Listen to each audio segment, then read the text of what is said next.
पाकिस्ताननं जम्मू काश्मीरसह सीमावर्ती भागात हल्ला करण्याची आगळीक केली। मात्र पाकला असलेली ही युद्धाची खुमखुमी त्यांना चांगलीच महागात पडली आहे, कारण भारताच्या ताफ्यातील 5 अत्याधुनिक अस्त्रांनी पाकचा सुपडा साफ केलाय। भारताची ही 5 शक्तिशाली अस्त्र नेमकी कोणती आहेत पाहूयात या रिपोर्टमध्ये।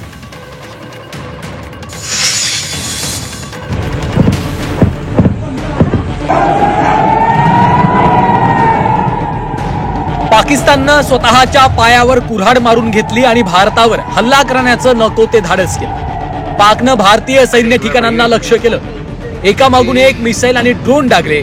मात्र भारताच्या अत्याधुनिक शस्त्रांनी पाकचे हे नापाक मनसुबे उधळून लावले। पाकच्या प्रत्येक हल्ल्याला भारतानं जशास तसं उत्तर दिलं। आपल्या शस्त्रांनी पाकच्या मिसाईल आणि ड्रोनचे तुकडे तुकडे केले।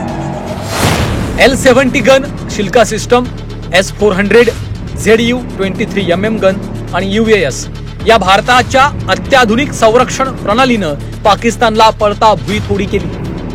पाकिस्ताननं भारतावर ड्रोन आणि मिसाईलनं हल्ला करण्याची आगळीक केली। मात्र भारताच्या एकाहून एक अस्त्रांनी पाकचे हल्ले परतवून लावले। L-70 ही भारताच्या ताफ्यातील 40mm अँटी एअरक्राफ्ट गन आहे। विमानं आणि ड्रोनला निशाणा बनवण्यासाठी या गनला डिझाईन केलंय। थेट 4 किलोमीटर पर्यंत याची रेंज आहे। ही gun 300 round per minute fire करू शकते। शिल्का अँटी एअरक्राफ्ट सिस्टम मध्ये 23mm कॅलिबर गन असते। एका गन मध्ये 4 बॅरल असतात। 2.5 किमी पर्यंत हल्ला करण्याची क्षमता आहे। 20 टन वजनाची ही गन 3400 ते 4000 राउंड प्रति मिनिट फायर करू शकते। 50 किलोमीटरच्या वेगाने हे व्हेइकल चालू शकते। S-400 मिसाईल सिस्टम ही भारतातली सर्वात शक्तिशाली एअर डिफेन्स सिस्टम आहे। मिसाईल कोणत्याही हवाई हल्ल्यापासून संरक्षण करण्यात सक्षम आहे। भारतानं ही मिसाईल रशियाकडनं खरेदी केली। ही मिसाईल अत्याधुनिक फायटर जेट्सलाही मारून पाडण्याची क्षमता ठेवते। S-400 एका वेळी 72 मिसाईल्स लॉन्च करू शकते।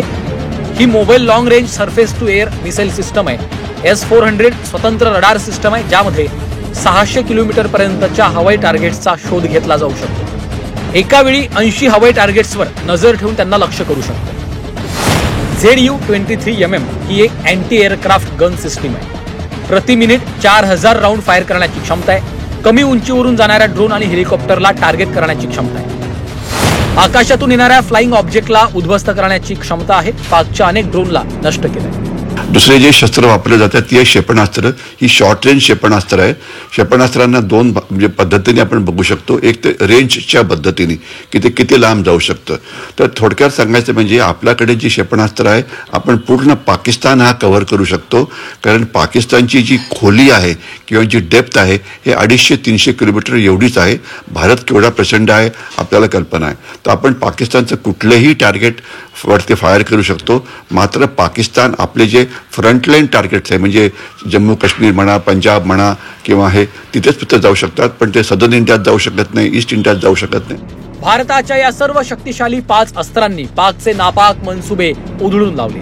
पाकचे ड्रोन आणि मिसाईलचे तुकडे करून पाकला त्यांची जागा दाखवली। पाकिस्तानातून समोर येणारे व्हिडिओज आणि फोटो आपल्या शस्त्रांची ताकद दाखवायला पुरेसे आहे। ब्युरो रिपोर्ट, झी 24 तास।